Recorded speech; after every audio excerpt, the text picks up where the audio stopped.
I am pleased to be joined by a reoccurring guest from the Touching Gloves Boxing Podcast, Chris Bianji and Trey. How's it going, guys? All good. All good.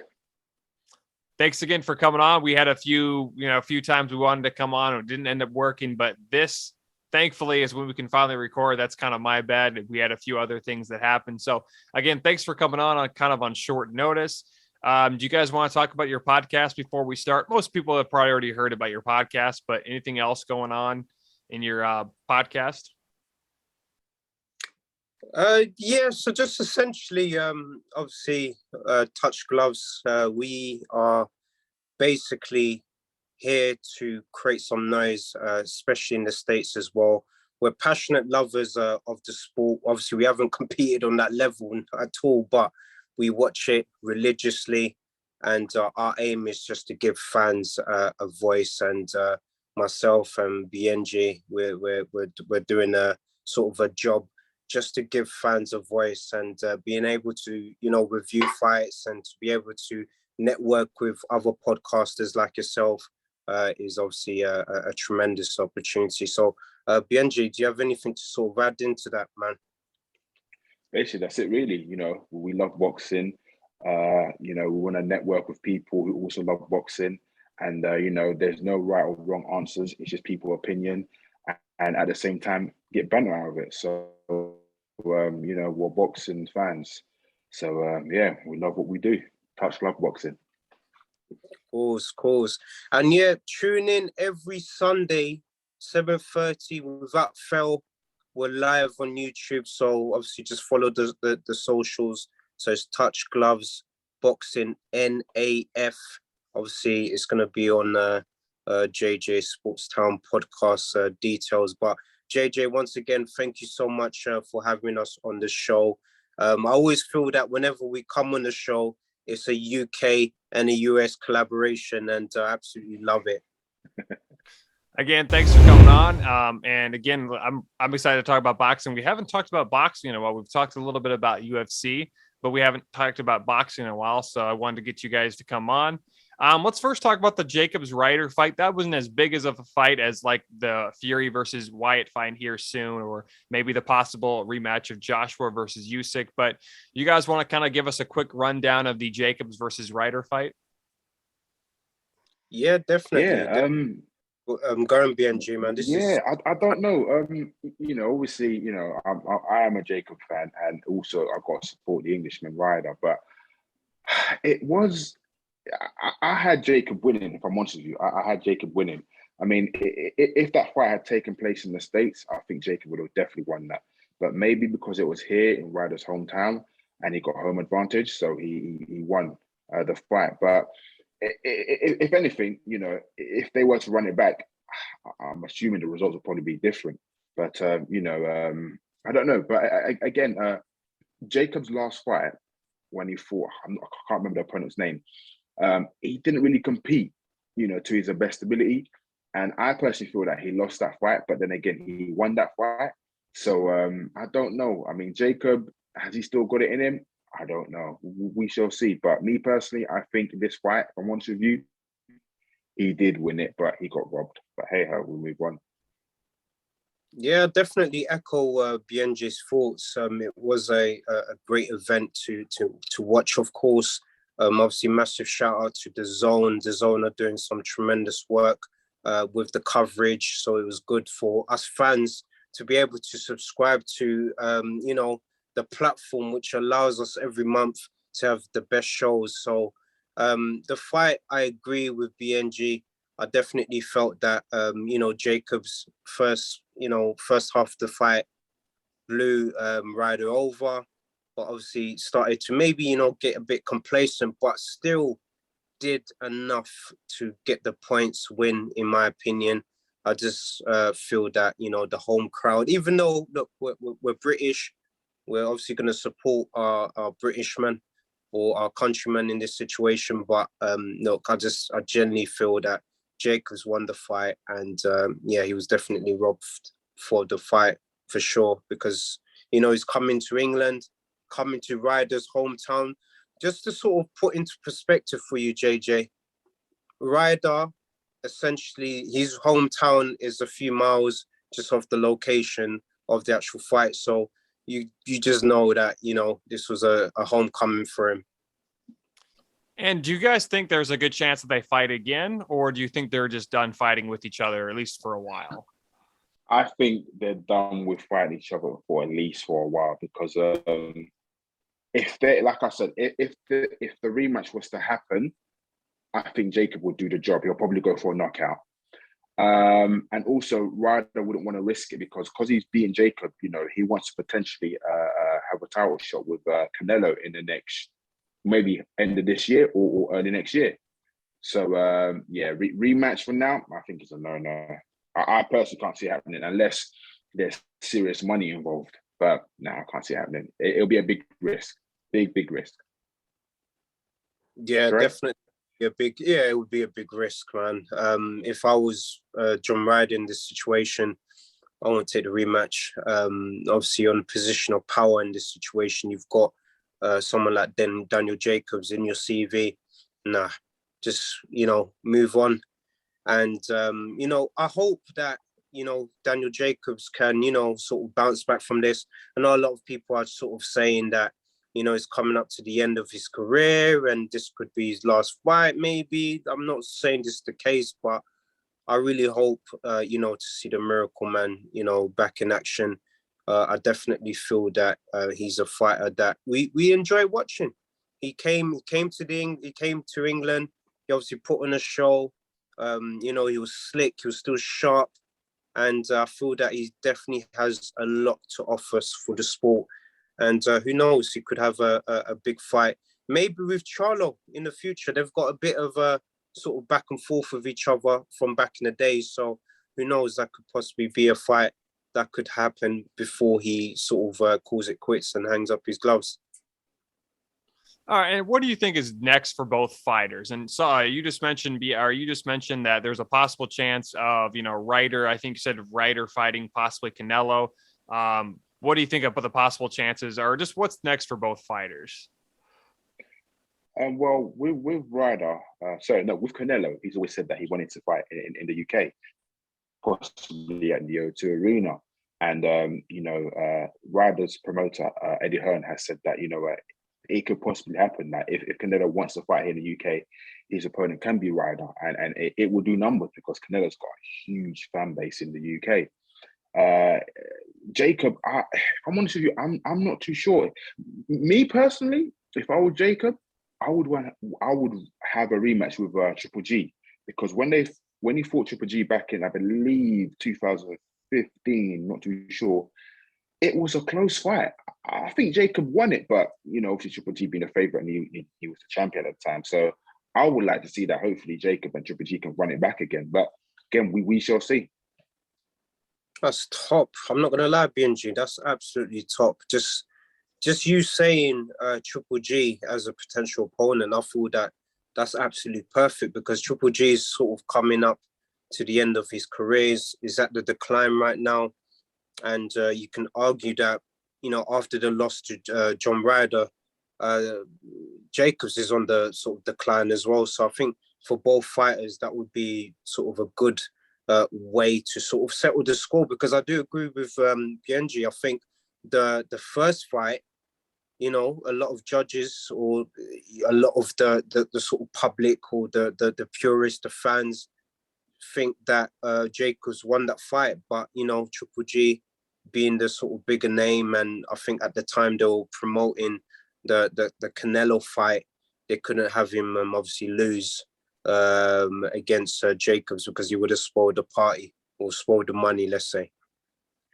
So yeah, I think that's a good fight for Triple G. And John Ryder, he's the mandatory. So after Canelo's obviously done with Bivol, who knows? He could obviously come down and defend one of his titles, or it might become vacant. And for me, I think he's got his title shot now, and I think he needs a tough title shot next, if it's against Canelo, or if it's against someone who's in the sort of top 5, so they can fight for that vacant title if that does happen, let's say. Okay. Yeah, definitely be ready for that fight. That would be definitely exciting. Let's go into another matchup or something that happened a few months ago. Jake Paul, we were talking about this before we were recording, but Jake Paul does knock out Tyron Woodley. He was originally scheduled to fight Tommy Fury, but at the last minute, Fury was out. So Woodley came in. What's next for Jake Paul? Because it's been a few months since we've really heard him. Who do you think is next matchup? I would love for him to fight Tommy Fury, but I think he's still kind of upset with how it ended last time. So what do you think is next for the YouTuber Jake Paul? I think if him and Tommy Fury fight doesn't happen, the next person for Jake Paul to fight, it should be Conor McGregor. That will do numbers. Just imagine the press conference, them two will be at it, and it will be serious. So I think Conor McGregor is next in line if Tommy doesn't happen. I see Tommy Fury and Jacob happening maybe later on down the career. Yeah, I can't see it happening now because at the moment Jake Paul, his profile is high, it's big, and he needs a big name. Don't get me wrong, Tommy Fury is known here, but someone like Conor McGregor, like everyone, he's worldwide. Do you know what I mean? He's global. Everybody knows him. So in terms of fight, that will make sense. Numbers that in Showtime in America, everyone will tune in. You have all the Irish fans, all the American fans, and a lot of bets going on. So that will be a big fight. I think like it's weird because let's just say if Tommy Fury did fight Jake Paul, and then he drew with Jake Paul, not that it will affect his career, no, but then again, it's just like, people say, was this fight too early? Do you know what I mean? So I think right about now, maybe next year. I can't see it happening this year. I think maybe next year will make sense. But this year, you would have to see Jake Paul and Conor McGregor. Definitely Jake Paul and Conor McGregor. And hopefully, after that, then Tommy Fury, because he's a natural boxer, professional boxer. Because at the moment, he's fighting what? I wouldn't say has been, no. UFC stars and that, So Conor McGregor, I'll say definitely. Like, if we done a vote, I mean, who would you want to see? Jake Paul, Tommy Fury, or Jake Paul and Conor McGregor? Conor McGregor would be interesting, but I just don't have faith that's going to happen because it seems like McGregor still wants to fight Poirier one more time and he still wants to get that belt in the UFC and for the lightweight again. So I really think there's a chance he could fight Tommy Fury. I've heard there's rumors that he could possibly fight KSI, but again, I think KSI is more focused on music right now. There was even, he can't fight Woodley for a third time. That's done. I just think it's interesting because I think Tommy Fury is his next best matchup. And I don't exactly know what happened with Fury. I think he had a rib injury or something like that. But I would like to see Tommy Fury. I just don't know who else he would really be able to fight. Because again, you have KSI. He's more focused on YouTube. There was reports that he could go in the octagon and fight Jorge Masvidal, but I feel like that would end even quickly. Like Masvidal would end him so quickly. Yeah, just wouldn't be nice. Man. The only big fight I can see Jake Paul fighting, right? And this will be a non-exhibition fight. It will most probably be Floyd Mayweather, but Jake Paul has to come down in weight, because I think Floyd doesn't like him. So I think that will be the next big fight. Just think about Jake Paul coming down catchweight, because Floyd, he's welterweight, right? And Jake Paul is a cruiserweight. So if he comes down in weight, then him and Floyd, that can definitely be a big event. But I think Conor McGregor will fancy it. Conor McGregor's all about the money. So Jake Paul, we would love to fight Jake Paul. Yeah, right. I don't think Tommy Fury is really. I don't think he's bothered. Do you know what I mean? He made it. He's not bothered. He's not bothered. Like, if it happens, it happens. If it doesn't happen, then oh well. Do you know what I mean? So we shall see. But like I said, the likes of Conor McGregor, that's a fight I would like to see. KSI, he's too busy in music, and he's been inactive. Jake Paul has been active, and Jake Paul has got a big advantage already. So I can't see that one happening. Conor. I'm gonna stick with Conor McGregor. It's a good choice. I'm not gonna lie, man. It's a good choice, cuz man. In regards to what I would want to see, I'm not gonna lie. I want to see these guys go at it, man. I want to see Fury I want to see Paul get at it, man. I think both fighters. Obviously, I know Paul's obviously at a point now where he's, is really popular, and after his knockout, he's even more popular. But I think this fight with Fury, it says a lot in terms of him, getting in the ring with an actual professional boxer. I genuinely just want to see how he fares against a professional boxer, and I feel that they've got bad blood, and this fight just needs to happen. I think sooner rather than later, because if it doesn't happen sooner, and it's gonna die out, and fans want to see it. Sorry to cut you there.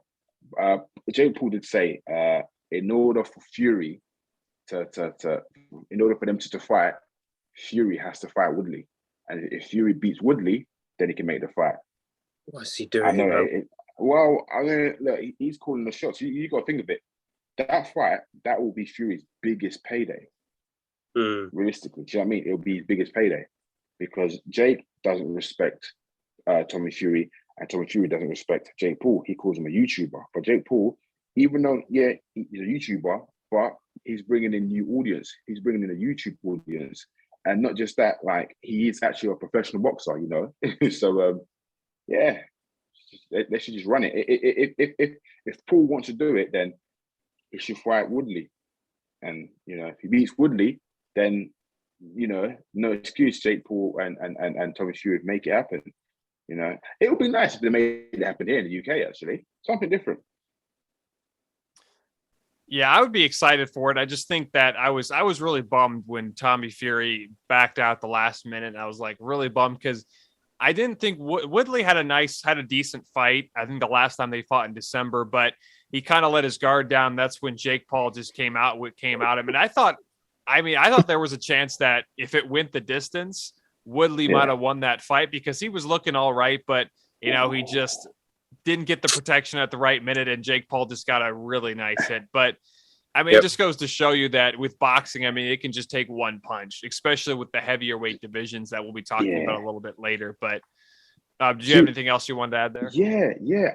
If I'm honest with you, the first fight when Jake Paul fought Woodley, the first fight, I think Woodley was on it. He was geared up. This second fight, I think it was a last-minute replacement, because Woodley was saying, he's been training. He had the tattoo on his finger. I love Jake Paul. But I didn't see nothing this second fight. This second fight, he seemed a bit sloppy and lazy. And he got put to sleep. But personally, I don't think he was physically or mentally prepared. I just think he fought Jake Paul because he's getting a paycheck. Yeah, they look. Oh, it did. Like he was obviously for this first one, like you mentioned, he seemed like he was up for it. He was up for a scrap. And this time round, I think this time round it was a bit different, because Jake Paul had that psychological advantage over him. And when he gave him that Rolex, during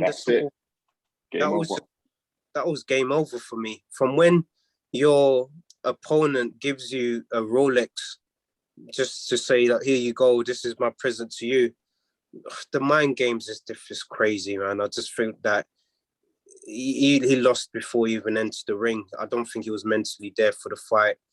And I just want to see him in with Fury.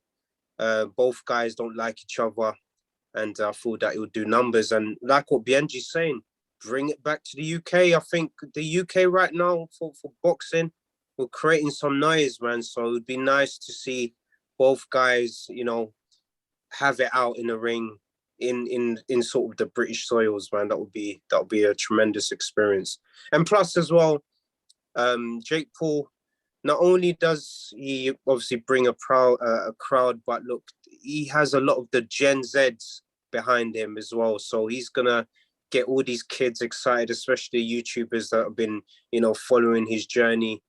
I think he's doing amazing stuff. So I think it would be quite good for the sport to have, Jake Paul come over to the UK, promote himself a bit, and to get that fight up and running.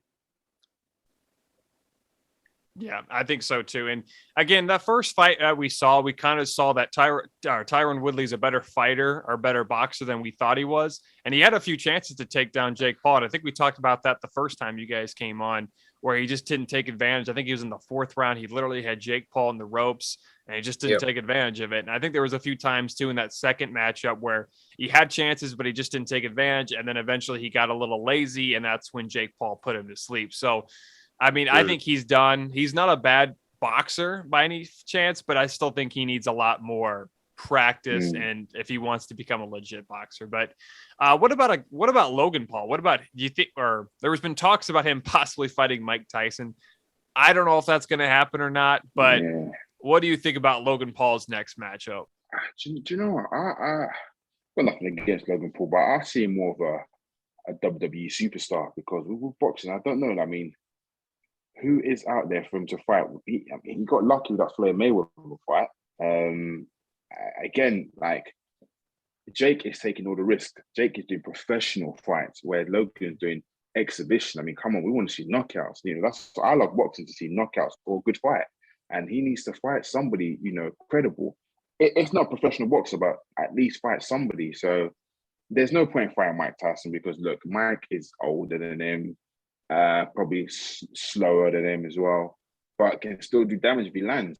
And it won't be, I mean, look, okay, let's just say if he fought Mike Tyson and he knocked out Mike Tyson, nothing to be proud about. Mike's like, what, nearly 60? Do you know what I mean? So with Logan, I don't know. I really don't know who he should fight. I don't know. Maybe he should fight Tommy Fury. I don't know. Yeah, so I don't know. Yeah, boy, Logan Paul,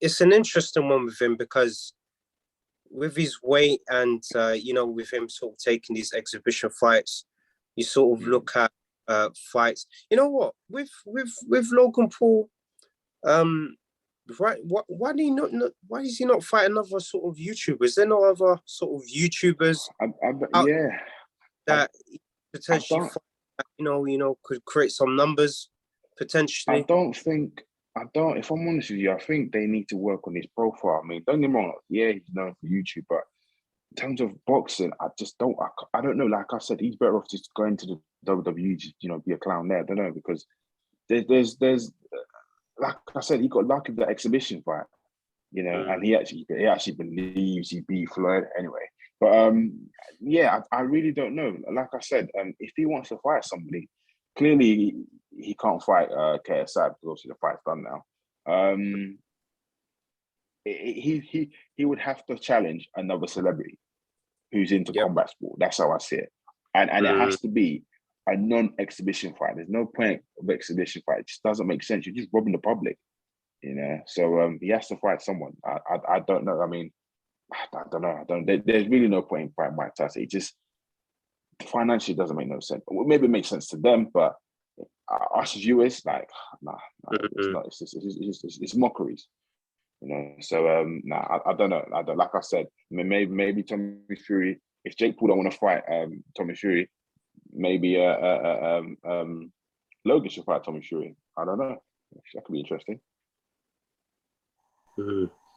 Yeah, it does. It does make you think with Logan Paul's next matchup, and yeah, WWE seems to be more of his kind of thing, because he's already he's already been at a few WWE events. So I feel like I didn't think about that now, or think about that earlier, but now I'm kind of thinking that would probably be a better fit for him than actual boxing or whatever. But I mean, there's a lot of things that could happen with Logan Paul. I mean, Logan Paul and Jake Paul could fight each other eventually. Yeah, they've said on script that if you know, the right time comes, they would fight each other. Yeah, but I think we know they're not really gonna fight each other, man. Definitely. Their parents won't allow it. No.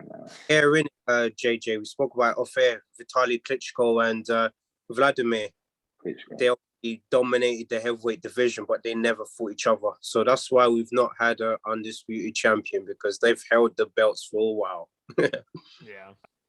Speaking of undisputed champions, hopefully we get to see Anthony Joshua versus Alexander Usyk here soon. Of course, with the Russia and Ukraine war going on right now, it probably won't happen, at least for now. But when do you think that fight could actually happen? And do you think Joshua could get a revenge on Usyk? The fight, do you know, I could see it happening this year. It could be later on this year. And revenge, yeah, I definitely think he can get revenge because he's been in a ring with him already. So he knows what he's about. I mean, like, no excuse, he got beaten by the better man. But initially, he was supposed to fight Fury. So his camp was based on Fury. And if anything, he probably overlooks Usyk. He's thinking, oh, cruiserweight person, come to heavyweight. I'm bigger than him. You know, I'm going to break him. But the day of the fight clearly didn't go to plans. But I believe now, because you've been in the ring with somebody, you know what to expect. You just need to bring your A game and just close him down. And then I don't know, would it be by points or would it be by knockout? I think he just has to break him down and win majority of every round for him to get back those belts. But again, you know, Usyk is he's a excellent boxer. You know, so you can't knock that away from him. But yeah, I if you were to ask me repeat or revenge, I say revenge. I think because he's now hungry. You know, he's now the B side. Do you know what I mean? Where Usyk's the A side. And when Usyk fought AJ, he was hungry. Do you know what I mean? He didn't invest in that ring walk. He just walked straight into the ring, ready for AJ.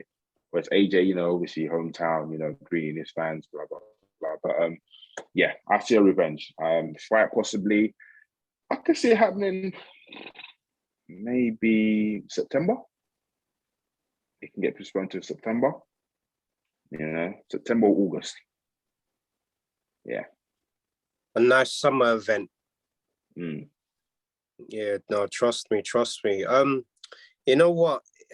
You know, the AJ Usyk subject is always it's the main subject, especially in the UK, because especially for someone like myself, obviously I went to the fight live or witnessed the atmosphere at the Tottenham Stadium, the new £1 billion stadium.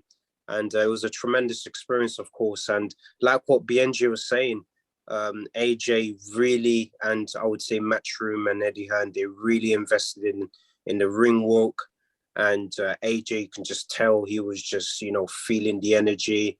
He seemed like he was too happy about the whole atmosphere and everything. He didn't look like he was ready to go into war.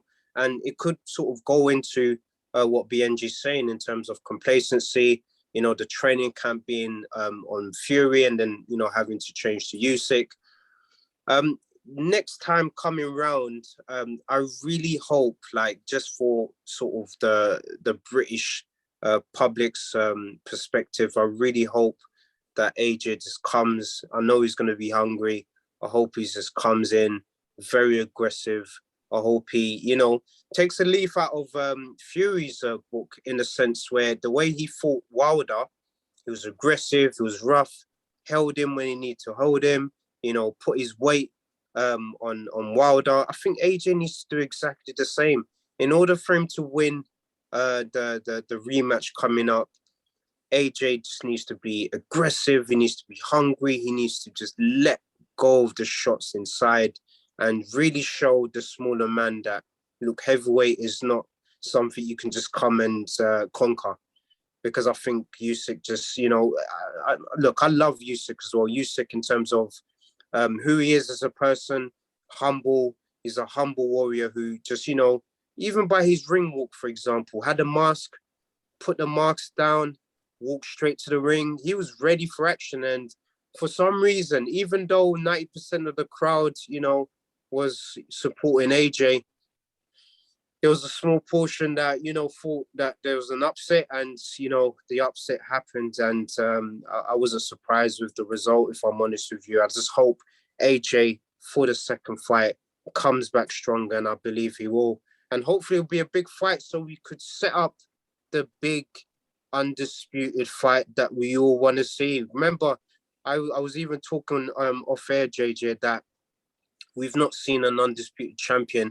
And look, Bianji's here since Lennox Lewis, I believe. Am I right by saying this? Lennox Lewis was the last registered undisputed champion. Imagine, for that long, we've not had an undisputed champion in the heavyweight division. That's mad.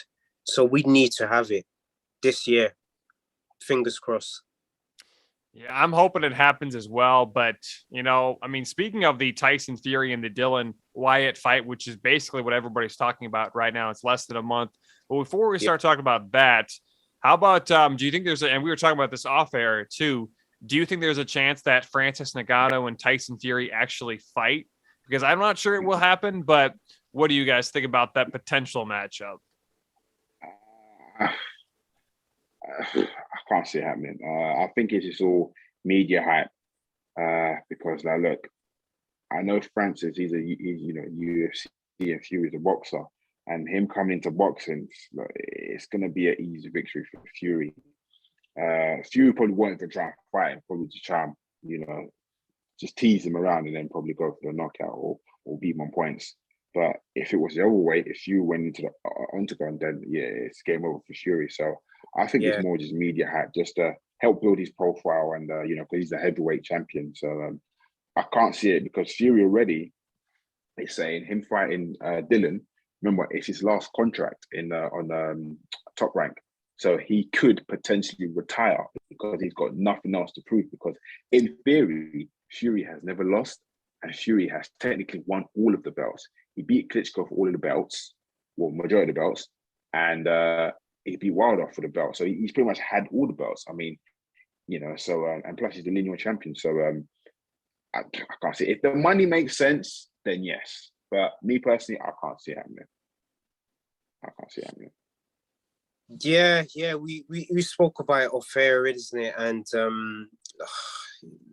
it's one of those situations that, yeah, I don't see it happening as well. I literally don't see it happening, because Fury right now, we can tell that Fury, in his mind, he's thinking, I've got maybe 1 or 2 fights left. Obviously, he's got that last contracted fight with Top Rank.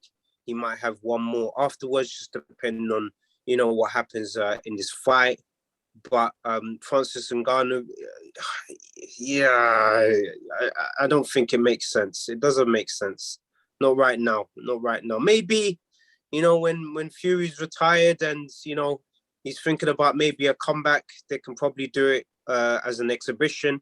But right now, I don't think Fury would take this fight. I think White potentially could be his last fight, man. Potentially. I'm not saying it could.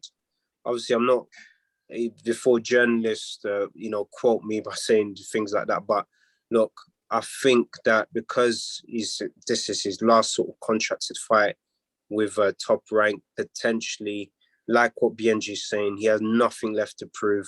He's the man that beat the man, and the man still hasn't been beaten. So, you know, he has nothing left to prove once he beats White, if that happens, you know, that's for the fight that's coming up. Yeah, it'd be interesting. I just kind of heard about it, that there was a possible chance with Ngannou technically being a free agent from the UFC, but it was interesting to see that. And we have seen it a few times where, like Conor McGregor came out and fought, Floyd Mayweather. Eventually he lost, but it was still an interesting how the way it was like, there was so much money that both fighters made, even though Mayweather made 70% of the fight, but it was still interesting in how the media hyped it up. It was like a big time event, really, is what, between Mayweather and McGregor. But it was like a WrestleMania, isn't it? It was like a WrestleMania event, the way in it. Yeah. So, all right, let's talk about the main bout here. We don't have a whole lot of time, but let's talk about the main bout here: Tyson Fury versus Dylan Wyatt. Basically the bout we're all waiting for. Who do you guys like in this matchup, and why? You know what? I like both guys, and I respect both guys. They've done a lot for the sport, inside and outside. I feel that it's the biggest British clash. Last time we had a big fight like that, two Brits, I believe it was Frank Bruno and Lennox Lewis. I think it was in 1993 or 1994. I'm not too sure. Don't quote me. But this one is just like Dillian Whyte. He's been waiting since, I think, 2017 for a title shot, WBC. And you know, he's been waiting for a very, very, very, very long time. And now he's got this opportunity, you know, to fight Fury here in hometown as well.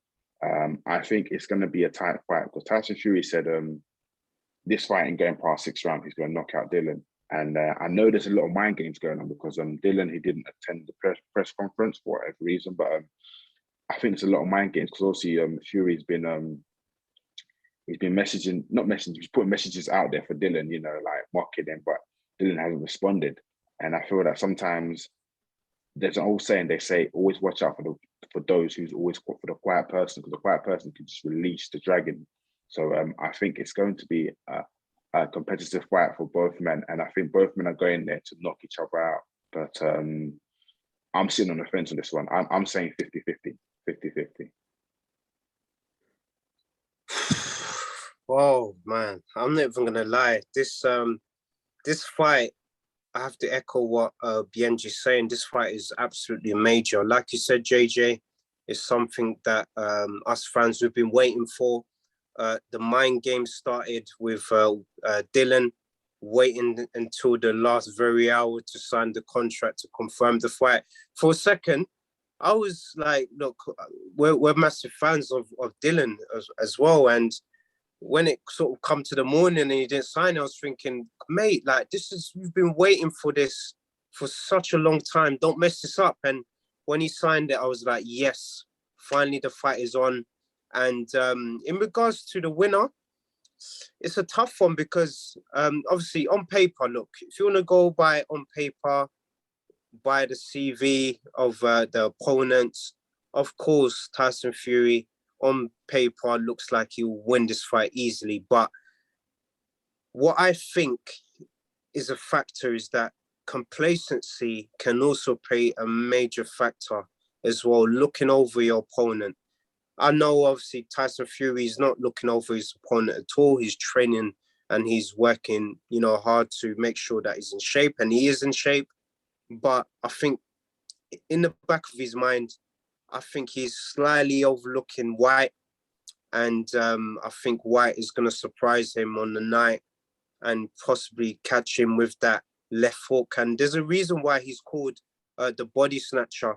And look, we know Wilder, in terms of his power, is exceptional in terms of what he brings to heavyweight boxing, and is freakishly not normal. But because White is the heavier man, I feel that if he puts his, you know, weight behind somebody's punches, especially his left hook, and he catches Fury, you know, potentially it could be lights out, man. It could be lights out. And we've seen Fury in the deck. It's crazy. It is absolutely crazy. So honestly, in terms of winner, it's a hard one because, like Bianji, I love both men in terms of what Fury's obviously done outside of the sport, you know, with what he's been through, and for him just to come back into the sport, reclaim his throne to be the champion. Yeah, it's interesting what you said, Trey. I think, and you said you think there's a chance that Wyatt can actually get the upset, but I'm going to stick and go with Fury. I think Fury's just a better overall fighter. And yeah, I did hear that he was hinting at a possible retirement, which would be interesting because they didn't actually get to end up fighting Anthony Joshua for the undisputed belt. And it'd be nice to see that, especially if it happens sometime next year, probably, or late this year. But yeah, it's interesting. Hopefully we'll see someone be the undisputed champion. And if it was, I would probably bet my money on Tyson Fury. All right. So now as we end the interview, and again, thanks for coming on. Do you guys want to add anything else before we end the show? Yes. What are you saying, Bianji? No. Just to what JJ said, hopefully we get to see an undisputed champion, heavyweight champion this year. Like I've said in previous pod, I feel that there's 4 horsemen: Fury, Dillian Whyte, Anthony Joshua, and Usyk. It's like at the moment they're all in a semi-final. Do you know what I mean? So winner of Fury and Dillian, you know, they fight the winner of AJ and Usyk for all of the belts. So it's interesting times for heavyweight division. Definitely interesting times. If I was to say who would become the undisputed champion, I don't know. I think it can be, at this point, it could be anyone. It can be anyone. I mean, like, look, as boxing fans, we could be overlooking Usyk. Usyk could do the job. Do you know what I mean? He won the Olympics here.